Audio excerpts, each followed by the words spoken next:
Ecclesiastes 3 and 15. And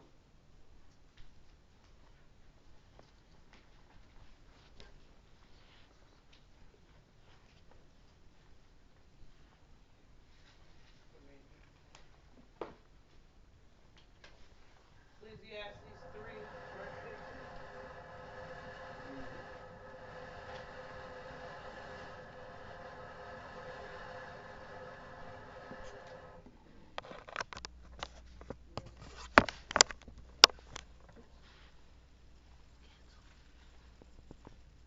Oh, go ahead. Ecclesiastes 3:15. Mhm. What is has been already. What will be is already. Yah seeks out everyone who is persecuted. Now, what's yours say? Whatever is has already been, and what will be has been before. The Almighty will call the past to account. Yah has ordained the continual cycle of the events of our lives. Uh, Look at that first verse of Ezekiel 3. It's Ezekiel 3. Ecclesiastes. Ecclesiastes. Ecclesiastes 3 and 1. Ecclesiastes 3 and 1. There is a time, a right time for everything. Hallelujah. There's a time for everything. Hallelujah. Hallelujah. That which has been is now. And that which is to be had already been. And Yahweh required that which is past. Look at Ecclesiastes. Well, let's go to Ecclesiastes 1 and 9. While we're there. Ecclesiastes 1 and 9. Yeah, don't read it yet. What we just read according to Ecclesiastes 3 and 15, it lets us know, Mr. Picard, that Yahweh always requires that which is past. And there's nothing new under the sun. Nothing. 1 and 9. History merely repeats itself. Say it again. History merely repeats itself. How many times have we heard that? Nothing is truly new. It has all been done or said before. Hallelujah. What can you point to that is new? How do you know it didn't exist long ages ago? We Hallelujah. don't remember what happened in those former times. And in the future generations, no one will remember what we have done back here. Now, isn't that something? What did you just read? Yeah. 10, Ecclesiastes 1 and 1 9. and 9. Oh, okay. Yeah. Okay. Oh. So, in light of these spiritual facts, these scriptural spiritual facts, Israel, we must search ourselves to see if there has been a mark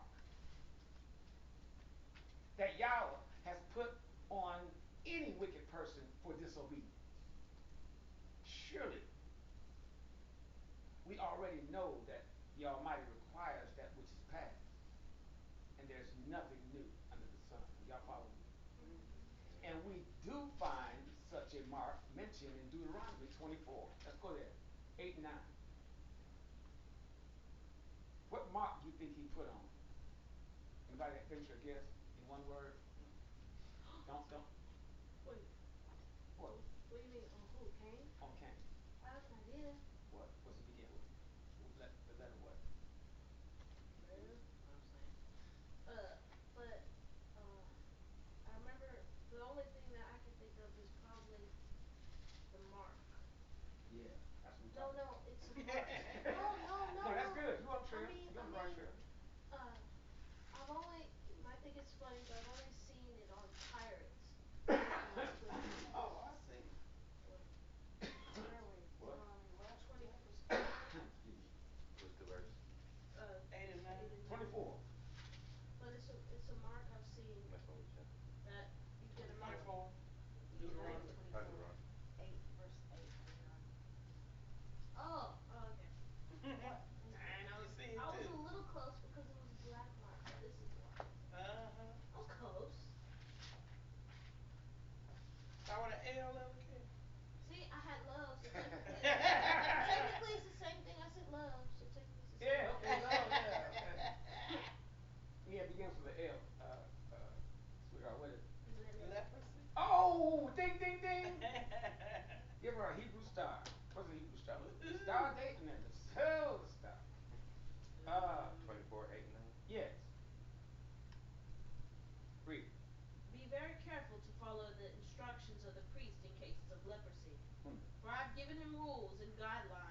must obey to the latter.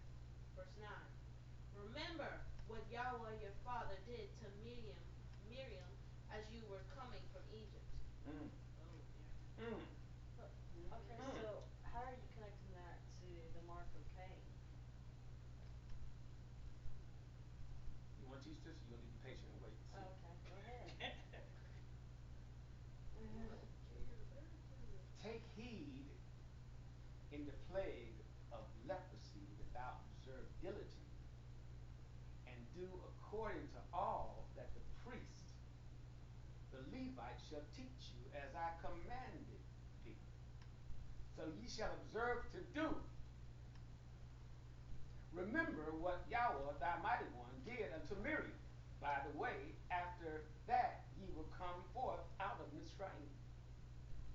As you can see, as I connect the dots, as our sister has so asked out of curiosity, how are you going to connect this with the mark of Cain? As you can see, Yahweh warns us. He warns his people to take heed in the plague of leprosy that he might put on them if they do not obey the teaching of the Levites. Y'all walk with me. Who are his priests. And Yah said, as he has commanded them, so shall ye observe to do. Let's go to Numbers 12, 9 through 14.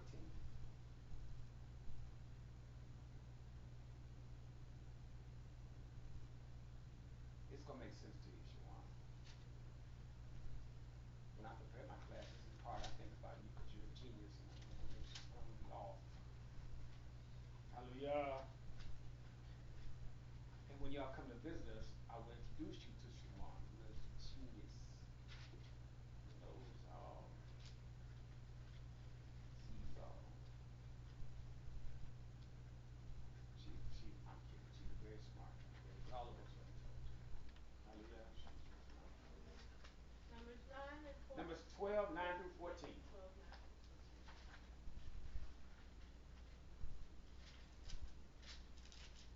Then the anger of Yah grew hot against them, and he departed. Verse 10. As the cloud moved from above the tabernacle, Miriam suddenly became white with leprosy.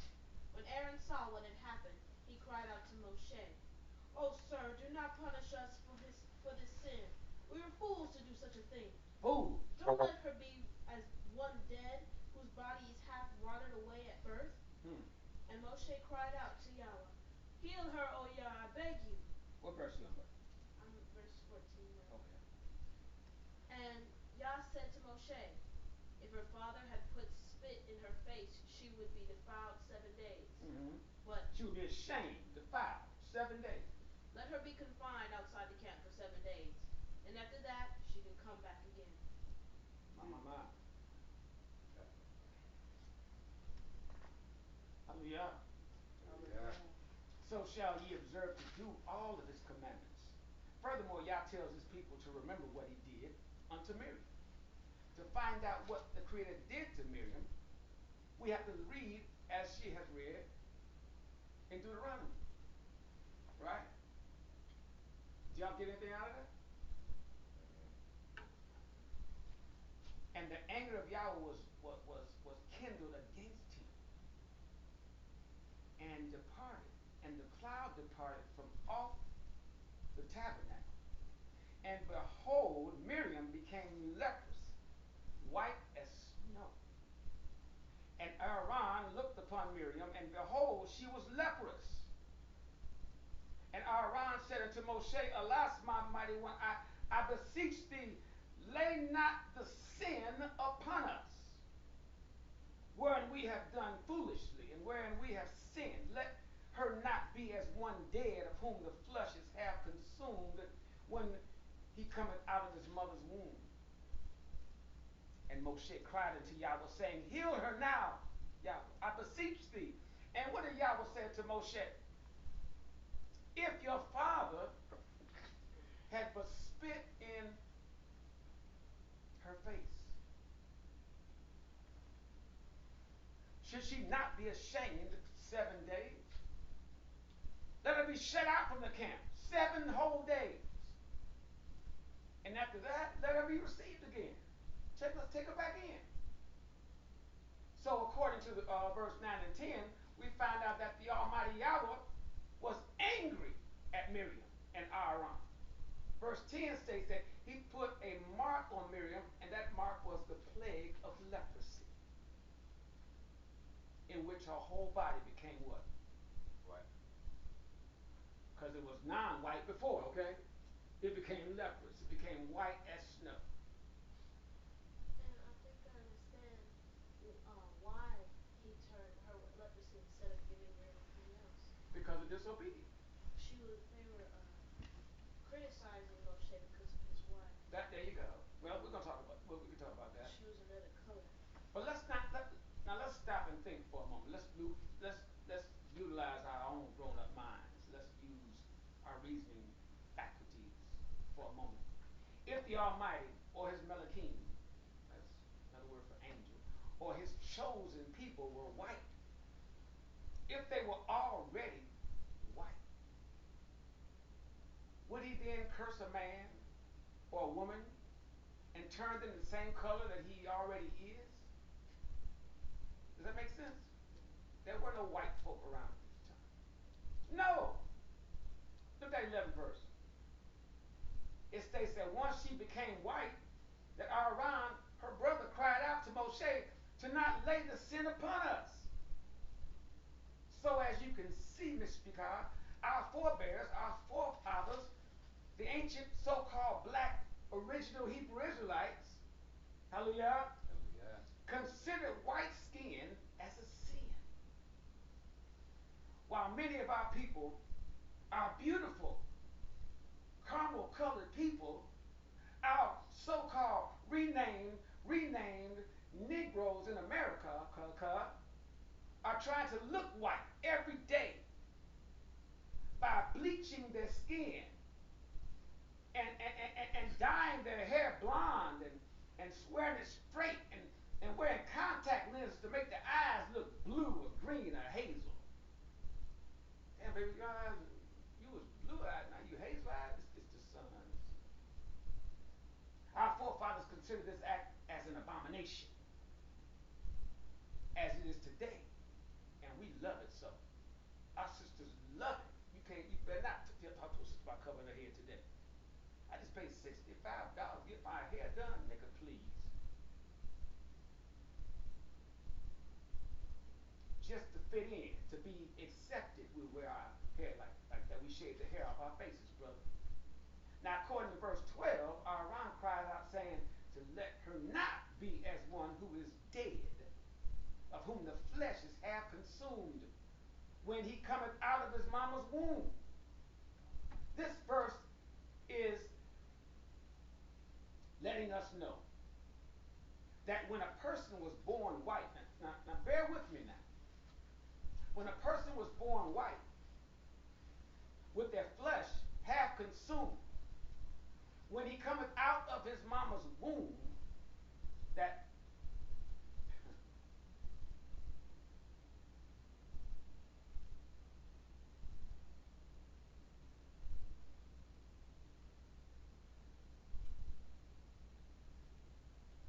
that there were people being born at that time in history with the mark of Cain already on them.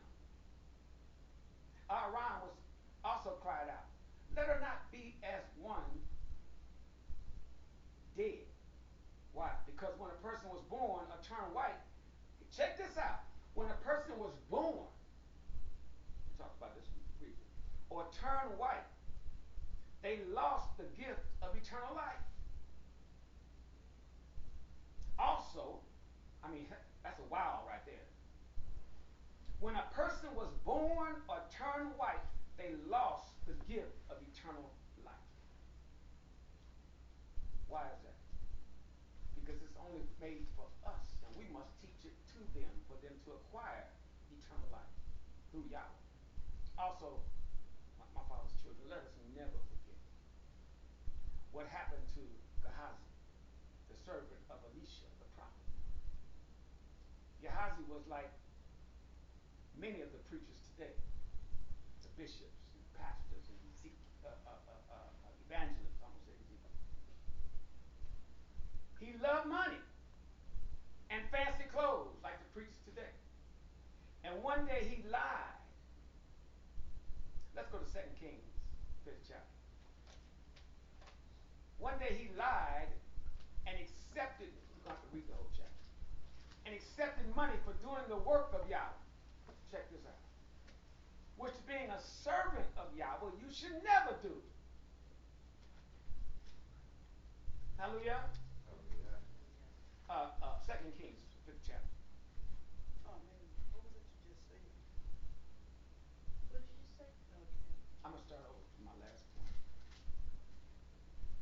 Mr. Picard, let us never, and I've written it 3 times, never, never, never forget what happened to Gehazi, the servant of Elisha, the prophet. Gehazi was like many of the preachers, pulpit Jesus pimps today. He loved it money. Loved it, is that a word? And he loved he loved some fancy clothes too. And one day he lied. He told a big fat lie.